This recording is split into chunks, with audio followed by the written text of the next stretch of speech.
Some breaking news coming out of Vancouver. Just days after Prime Minister Trudeau told First Nations protesters and their supporters that their rail barricades had to come down, well, new ones are going up.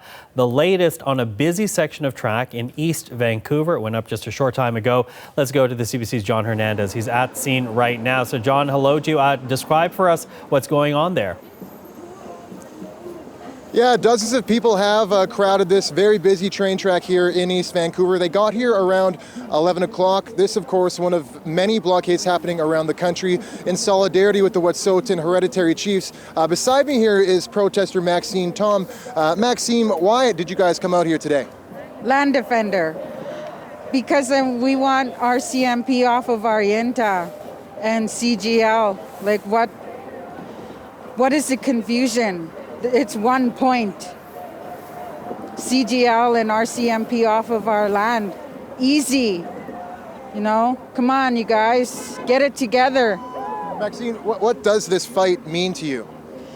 This fight means protecting our land for our children. I have two kids. I have nieces and nephews that live back home.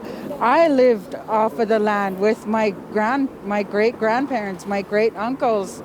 And, you know, we've done many trips up north, up in the mountains with my great uncles, you know, truckloads, 2-3 of them, and with my cousins. And that's what we're protecting. That's what I was taught to do as a young child. Obviously, some very passionate people here cutting off a very major arterial here in Vancouver. So a major artery, as you say. In fact, I think it's been described as a very busy section of track. So what kind of impact would this kind of protest have, John? Yeah, so these tracks do lead right into the Port of Vancouver, and as we saw last week, cutting off the trains going to and from causes a bit of trouble for container ships trying to both offload and load cargo. So we did see a backlog of freighters in the Burrard Inlet last week.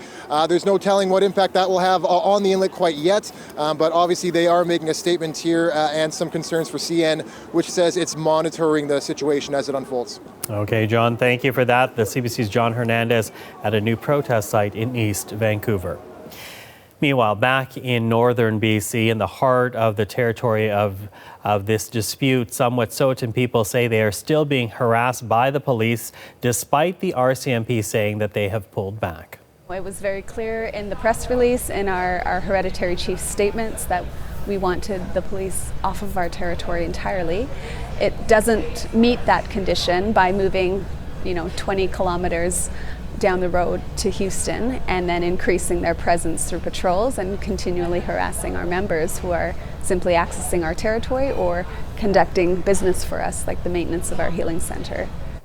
Now, as we saw alluded there, the Mounties had their temporary outpost on this road until last Thursday, but then they moved it to neighboring Houston. About 20 officers are now based in a garage at the RCMP detachment there, but they're still making patrols 24 hours a day, 7 days a week, and that is what's upsetting the hereditary chiefs and their supporters. They say they will not enter into discussions with either Ottawa or the BC government until the force is completely gone from their territory.